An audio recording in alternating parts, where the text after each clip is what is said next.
Welcome back to a first ride, and we have something special for you today. Oh my.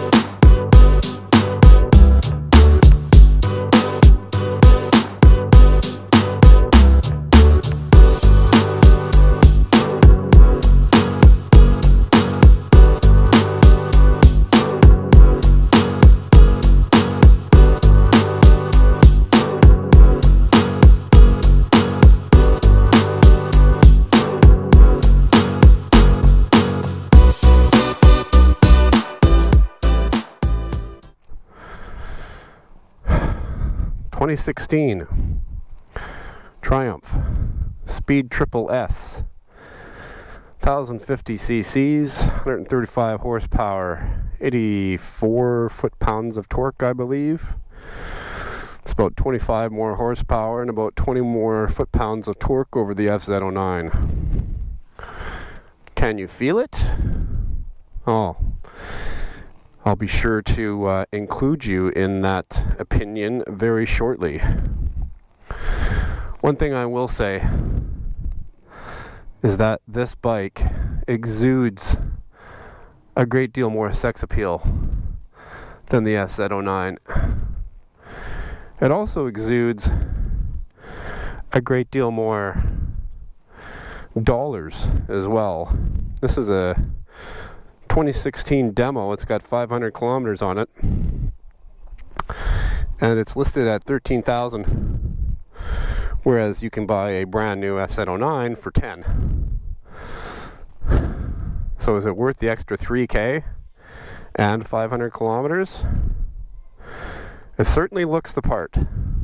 That single-sided swing arm, the attention to detail, baseball stitching on the seat, embossed logos, it's all, the fit and finish is top quality. Those two big cans under the seat can be converted into a 3-in-1 or a 3-in-2, just like it is now with new cans. You can put an acro system on it, front to back, or just the tip. Yeah, you can put new cans on it. That's what I'm trying to say. It's a beautiful bike. Let's go for a ride. Interesting thing about this machine is you have to actually pull the clutch in to start it, whether you're in neutral or not.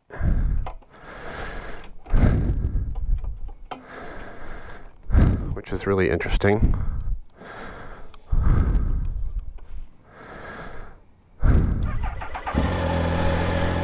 It wants you to wait until it's fully prepared. We have it in sport mode. We're sitting in a bit of wet soil, so we'll change that. We don't want track mode. We don't want rain mode. We want road mode. And as long as you're standing stationary like this, you can change the modes no problem. And when you're riding, you actually have to pull in the clutch, select your mode, release the gas, and then it'll engage. So you can change the mode, but it won't actually engage until you pull in the clutch and release the throttle.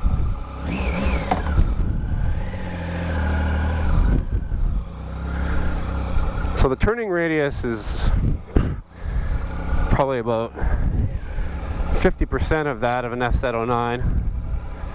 It's a pretty lazy turning radius.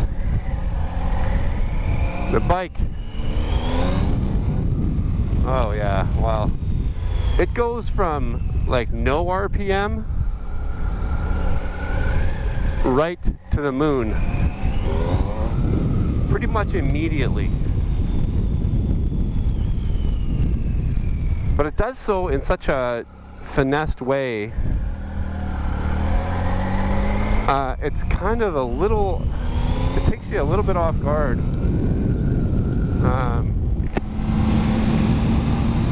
And the tack is telling me, hey, I want you to shift, I want you to shift. We're only doing 4,000 RPM, and it's telling me to shift. Well, now it's settled down a bit, but it's a little bit much there, Triumph, I think.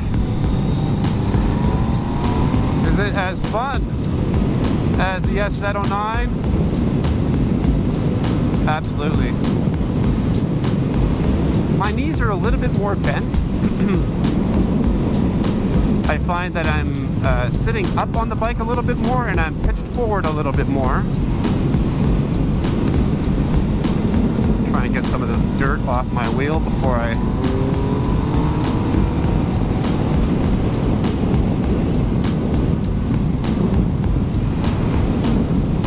punch it. As far as inner city and you know, the kind of riding it would be good for, I think that this would be an awesome inner city commuting bike. Probably more so than the FZ10. Not necessarily more so than the SZ9. I think the SZ9 would be better in the city, in fact, just simply because of the turning radius. Now, in terms of width, this thing's a behemoth. I mean, it's up there with the SZ10. I know that the tank is actually smaller than it was in 2015. I think it's 2015 where they changed the tank. It was, you know, bigger than it is now. I've never ridden anything other than this one, so I can't really give you a good comparison with that in mind, but I can tell you. Oh shit, I think my backpack is open. I feel it flapping away back there. The brakes, wow. The brakes are incredible. Yeah, she digs in, no problem there. It's a gorgeous bike. This is my umbrella. I'm gonna put that inside my bag.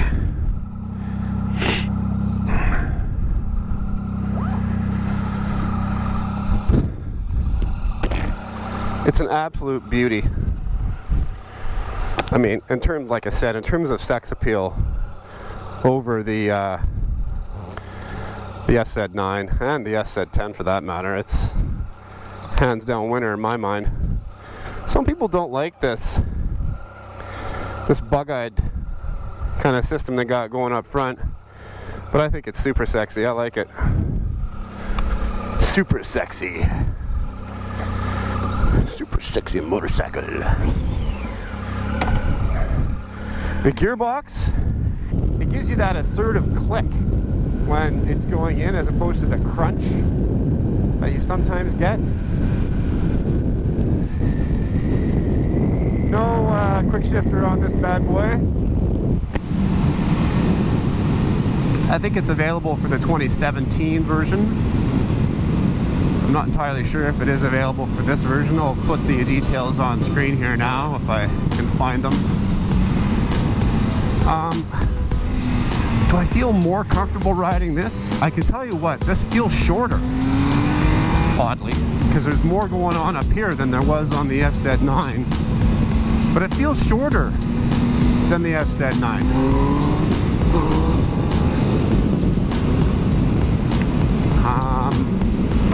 It's definitely a heavier bike, so I feel a little bit more stable on this, which I like.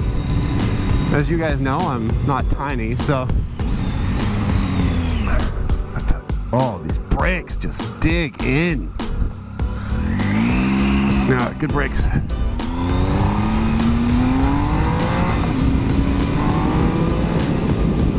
This one, I think, would take a little bit more doing in terms of just wheelie capability, you know what I mean?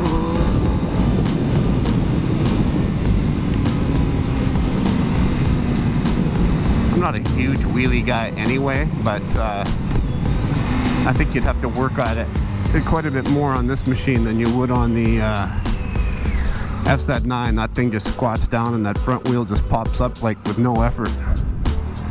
Same with the SZ10.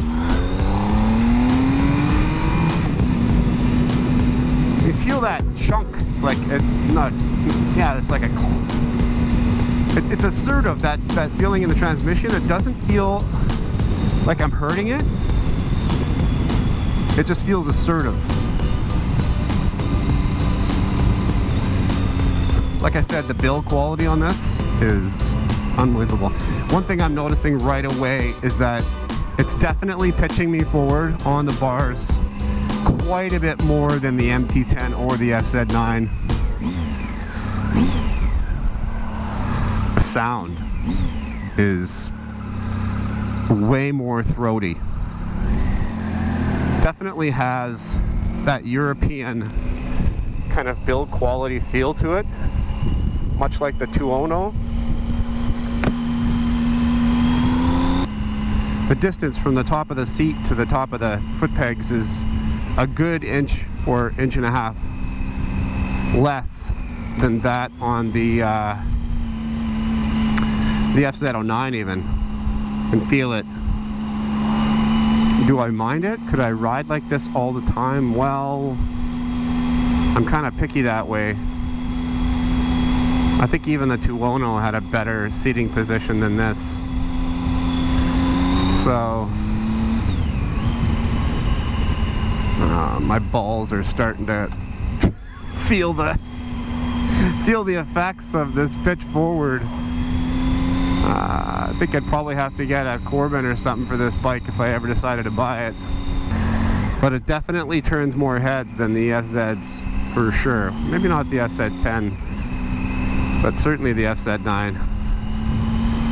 That said, there's a lot of mods you could do for $3 grand, man. And a brand new bike versus something with 500 clicks on it that other people have been riding. It's a pleasureful experience. And when you want to get after it, you can get after it. But it's very, how can I put this? It's not as much work riding this bike versus like the MT10. The MT10, you really have to be paying attention, because if you did that in beast mode. By the way, guys, a little note, I got the modes completely effed up on the MT10. I forgot that the MT10 came out ahead of the 2017 FZ09. Of course, came out in 2016. And the modes were completely different. The B mode is beast mode on the FZ10, whereas on the FZ9 it was like middle of the road. So I think, anyways, Yamaha needs to get that shit sorted out, man. It's seriously frustrating. It's like different on the R1s as it is on the FZs, as it is between different FZ models. It's crazy making. This brake is insane.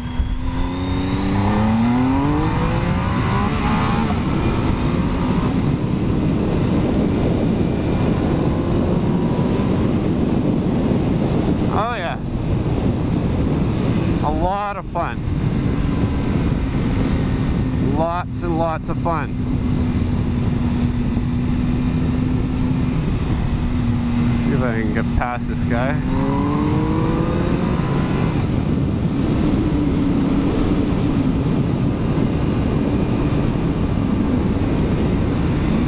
Do I feel more stable on this than I do on the FZ09? Yeah, I do.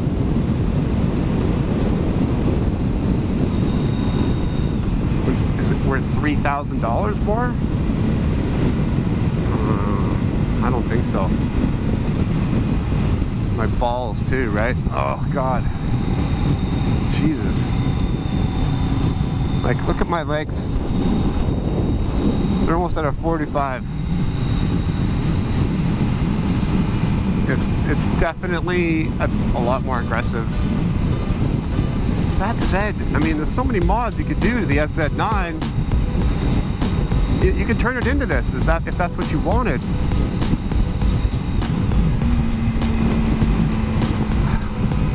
Why is it asking me to shift at 4,000 RPM and 500 kilometers on this thing? You'd think that the break-in period would be coming up here pretty quick.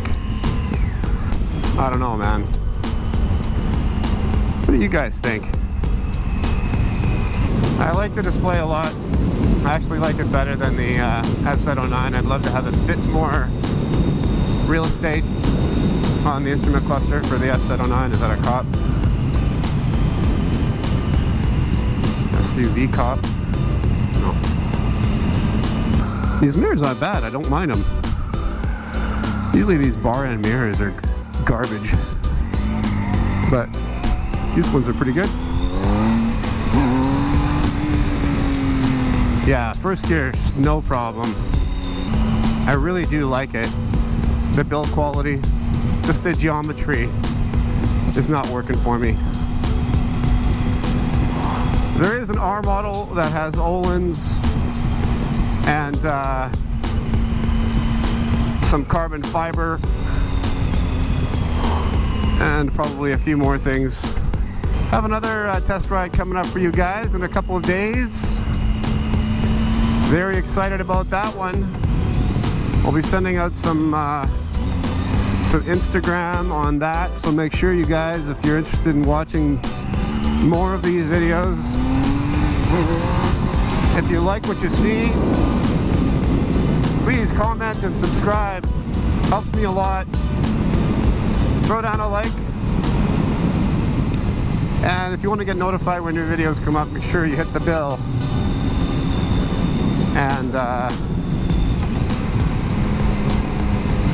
sure do appreciate your support. We just hit 339 subscribers today. Really value you guys' input, and sure love doing this. Seeing the subscribers increase, seeing your comments and your feedback, even if you're correcting my stupidity on some of my videos, because quite frankly I don't know these bikes inside and out. I'm just riding them from a guy's perspective who's looking to I'm just riding these bikes from a perspective where, you know, I want to own one. And I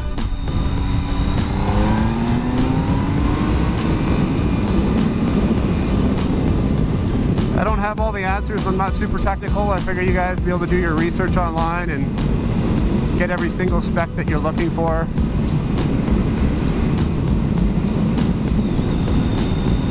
I just kind of approach it from a Joe average perspective, so I really do appreciate it when you come in the comments and correct me and add more detail. I've seen that quite a bit, which I really appreciate. Thank you. Okay, I gotta get off this thing before my balls explode. Oh, I thought that was a cop for a sec, Jesus. Well, I'm getting close to the dealership now, guys. I really appreciate you tagging along. And again, if you guys are interested in seeing more of this, please throw down a like, comment, and subscribe. Really do appreciate it. Helps me understand what you guys like, what you don't like. I'll see you again for another first ride by Motophonic. Next one's coming up in a couple of days. Check me out on Instagram if you're not already following me. Follow Motophonic on Instagram. I'll be throwing down some photos of what's to come in the next couple of days. It's a doozy. All right, my friends, take care. Ride safe out there. Motophonic out.